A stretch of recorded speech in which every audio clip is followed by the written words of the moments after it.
This is going to be a video review of the Pro-Flo 4 system.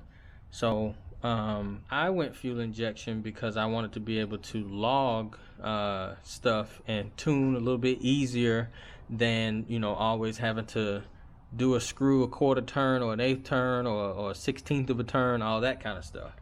So in looking at everything that was online at the time, one of them that was very easy to do was the Pro-Flo 4. So that's the one that I went with. Now that I've had it in the car, and you've actually been able to see it in action too.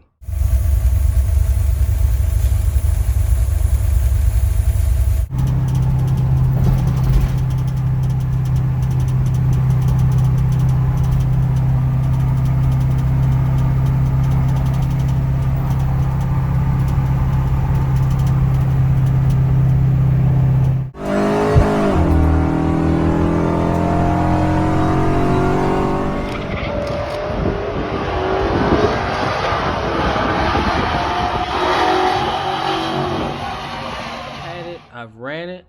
I actually liked the system because it was pretty easy to put in, and on top of that, the self-learning system was the interface and everything is pretty easy to use. So I was able to do all of that without having to super get into dialing in the car on the idling and all that kind of stuff.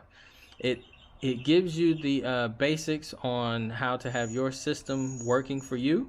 So since that was pretty much what I was looking for, Pro-Flo 4 system was cool. It actually came with some other stuff: wiring, intake manifold, ECU. It also came with the distributor too. The carb looking like the air intake, basically. Sensors and everything that came with it as well to make it very easy to get to, crank, to install and get running. So that's why I picked this system. But just so you can see it, I got the Ford kit, and I will say, it's pretty much as soon as I did the install, did the setup wizard and everything, this actually, it started right up. It ran as soon as my motor was fresh built. If you haven't seen the motor build, you got to check out the playlist on YouTube at WhiteHorse 8.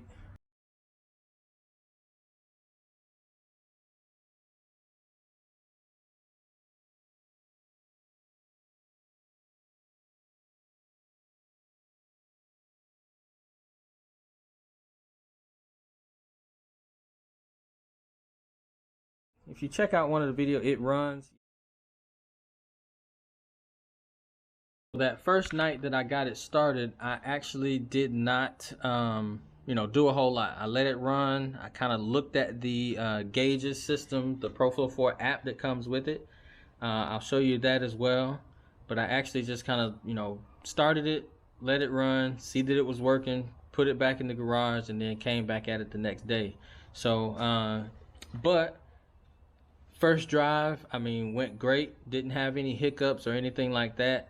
I do remember one thing that did happen is there's one wire that has to be hooked up to a 12 volt when you're even when you're in ignition.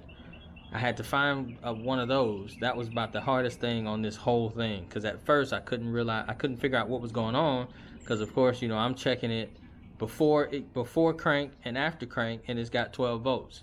But it had to be during crank. If I'm not mistaken, I think it was a pink black wire. Didn't 100% read everything, or didn't 100% look at where I was hooking it up is what it was. But other than that, pretty easy system to install. You can see there, wires are just kind of real plug and play. So that part, no issue at all. And then, like I say, running it in the beginning, letting the wizard take over, letting it do its auto correcting was pretty good. Then you kind of get into, I won't say tuning. You can kind of change a few things, tune it a little bit, but it's not like tuning like, some guys be with the laptop. But you kind of get into tuning, changing it a little bit how you want it, and then look at all the other accessories that go with it. So that part, I'll actually go to the Pro-Flo 4 app screen to kind of show you what goes on there. So this is the Edelbrock Pro-Flo 4 e-tuner app. So the app is actually pretty good. It does give you some options. Like you can see here, I'm running it in demo mode because I don't necessarily want to run my car the whole time while I'm doing this. So you know, the gauges won't show my actual settings, but it kind of gives you a really good idea of how this works. Now of course you have your setup wizard here, and that's how you set it up. Like when you go through, you know, you'll be able to change your engine size, what kind of camshaft you got, fuel pressure you're running, injectors, all that different type of stuff. Now it does work for naturally aspirated engines, and then it also works for boosted applications as well. So that's a pretty good deal. The gauges, you know, you kind of do have a few different gauges that you can use. Kind of show you some important stuff. EFI dash, it kind of shows you a few things that you can do. You got a couple of them that you can choose from. Personally, I like the digital gauge, which kind of gives you just about everything at once. You can kind of really look at this. This is actually what I have been using when I am kind of doing a screen recorder for data logging to see how my runs are going or have been going. So this is what I've been using. Now it also gives you, like I say, different ECU settings. So you'll be able to save maps, save settings on the ECU, reset, self-learn, things like that. So this is all a part of, you know, the whole, like say when I run and when I'm running like races versus when I'm just driving on the street, I can quickly load up some different settings if I have some saved. So that's a good thing. Of course, the pairing settings is how it pairs. It's Bluetooth pairing, so it pairs to the ECU without wires. So that's pretty cool. I actually use, a lot of times I have a Samsung View, which is like a 18-inch tablet, big screen tablet that I'll just ride with and use that to monitor my numbers if I'm out doing something or doing some pulls or something like that, and I just kind of want to be able to quickly glance at it. Diagnostic mode is pretty cool because it lets you know that everything is, you know, working. Make sure all your injectors are working and things like that. Make sure the battery voltage is up to snuff, stuff like that. So just kind of gives you quick access to be able to look and see what's going on with your system. Now where it comes into play different from just having a carb is the advanced tuning. And you can see here there are a few different things that you can control. You know, air fuel ratios is a big one. You can basically have an idle, a cruise, an acceleration, and then here, if you're running boost, you can have a boost air fuel ratio as well. So you're able to come through and tune this, and you're able to tune it on the fly too. So you can be driving in different and see different tunes, and it'll let you see your manifold pressure, the set point for your AFR, and then the point that it's actually reaching. And then of course this is your short-term fuel trim here that you definitely want to kind of be peaking at as well. So air fuel ratios is one of them that you can see. Idle tuning is another good one. Basically it tells you what your RPM, and then you got your IAC percentage that you can take a look at. Again, giving you some different parameters right here that you can see, including your throttle position, and then your target idle. Now you also have fan controls as well. So when you got your electric fans, you can see what degree they turn on. So it has controls for that. That's pretty cool.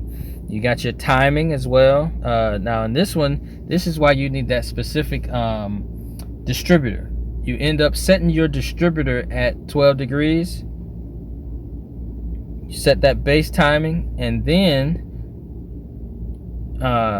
from anywhere else you're able to set the timing here. So your total spark, your idle spark, advance, RPM. You can even change your vacuum advance and then your boost retard in a boosted application. So it does allow you to control those different things. Crank fuel if you feel like you need a little bit more gas at the startup. You got fuel modifiers as well, so that you can better control how much gas you're getting. You know, that deals with your fuel trims, your short-term fuel trim, and can allow you to get better, better performance. Basically, you're able to do that as well. You have limiters on here. So our rev limiter, that way you don't, you know, go over what your engine needs to be. You can see it's 3,000 to 8,000, so it's definitely a big range that you can be in, and it allows you to tune it based on your engine, so that's a good one. And then you got some on-off options as well. So it does have that self-learning kit, or that self-learning system, and then you can also turn off auto control. But going back to the self-learning, it will change basically just like what you expect out of an ECU out of your car. You know, if one of your banks is running a little lean, of course it'll tell you, but it also tries to compensate for it in the short term, even though it throws that check engine light. So this one also does that. Acceleration fuel. So let's say if you are in a position where you're going to be doing some hard acceleration, I don't know, say a little roll racing or something like that, and you know that once you hit the accelerator you're going to need a big dump of fuel, you're able to actually do a percentage of your pump, like a shot, basically extra fuel, and then you're also able to tell it how long you want it to last. So that's pretty cool as well. I mean, it's you know, a decent system. You have a decent amount of control and able to do some things that you want to do, and then again, like I say, you're still able to monitor it all on the systems here and be able to control what's going on. So the app itself is actually pretty intuitive. Now, I don't think that it will replace a, you know, kind of one of those laptop systems where you can do the you know, one-dimensional, two-dimensional, three-dimensional maps or logs or kind of things like that. And then secondarily, it also does not have a data logging system either.